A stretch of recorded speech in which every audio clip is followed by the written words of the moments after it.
નમસ્તે મિત્રો, હું છું દેવેન્દ્રસિંહ રામદેવસિંહ ચુડાસમા। હું અને મારા અમુક મિત્રો થોડાક દિવસથી ખૂબ ખુશ થઈ રહ્યા હતા, કારણ કે ગાંધીધામ મહાનગરપાલિકા દ્વારા ગાંધીધામ તેમજ આદિપુરના મુખ્ય માર્ગોનું જોરશોરથી સફાઈ અભિયાન શરૂ કરવામાં આવેલું હતું। જે રસ્તાઓ પૂરા વાપરી શકાય તે હાલતમાં ન હતા, કારણ કે મુખ્ય માર્ગો પર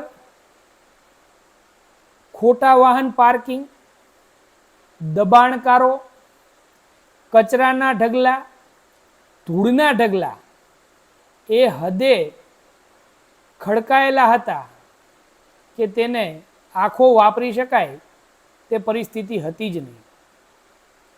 પરંતુ આજે સવારે જ્યારે હું ઘરેથી બહાર નીકળ્યો, મેં ઠેર ઠેર પોલીસ જવાનોને ખડે પગે તૈનાત જોયા। ત્યારે એક પોલીસ મિત્ર પાસે જઈ અને મેં એમને પૂછ્યું કે સાહેબ, શા માટેનો આ બંદોબસ્ત છે? ત્યારે એ પોલીસ મિત્રએ મને જવાબ આપ્યો કે એક કોલેજના ઉદ્ઘાટન માટે આપણા ગુજરાત રાજ્યના રાજ્યપાલ શ્રી દેવવ્રતજી આપણા શહેરમાં પધારી રહ્યા છે, માટે આ બંદોબસ્ત ગોઠવવામાં આવ્યો છે। આ સાંભળતાની સાથે મારા મગજમાં ચિત્ર એકદમ સ્પષ્ટ થઈ ગયું કે થોડા દિવસોથી તંત્ર દ્વારા જે આ તનતોડ મહેનત કરવામાં આવી રહી છે તે પબ્લિક માટે નથી, તે આપણે ત્યાં પધારી રહેલા મુખ્ય અતિથિ માટે હતી। ખેર, આપણા માટે તો માર્ગો ચોખ્ખા કદાચ નહીં થાય, પણ હા, આપણે ચોક્કસથી એ માર્ગો જ્યાં સુધી ફરીથી એ દબાણોના વંટોળમાં પાછા દબાઈ ન જાય ત્યાં સુધી વાપરવાના છે।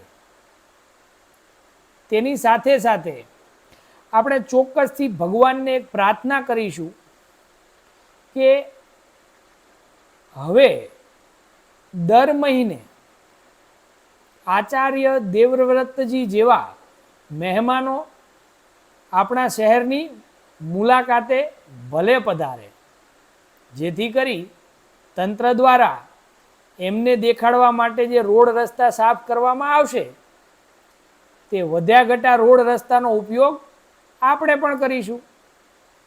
હવે સામાન્ય વ્યક્તિ તરીકે મને એક પ્રશ્ન ચોક્કસથી થાય છે કે શું તંત્ર રાજ્યપાલશ્રીને આ સારા સારા રસ્તા બતાવી અને ગેરમાર્ગે દોરવા કે તેઓની આંખમાં ધૂળ ઝોકવા આ બધા પ્રયત્નો કરી રહી હશે? કારણ કે હું નથી માનતો કે આચાર્ય દેવવ્રતજી જેવા રાજ્યપાલશ્રીના હોદ્દા પર બેઠેલા વ્યક્તિએ આવા સૂચનો આપ્યા હોય કે જ્યારે હું એ રસ્તા પર નીકળું ત્યારે આવા દેખાડા કરજો। જો તમને મારો આ મુદ્દો યોગ્ય લાગ્યો હોય તો તમારા અભિપ્રાય વિડીયોમાં કમેન્ટ કરી મોકલજો, અને જો મારી આ વાત તમને તમારા મનની વાત લાગતી હોય તો મારા આ મુદ્દાને આપના મિત્રો સાથે પણ શેર કરજો, એવી વિનંતી સાથે જય હિન્દ, જય ભારત, જય જય ગરવી ગુજરાત।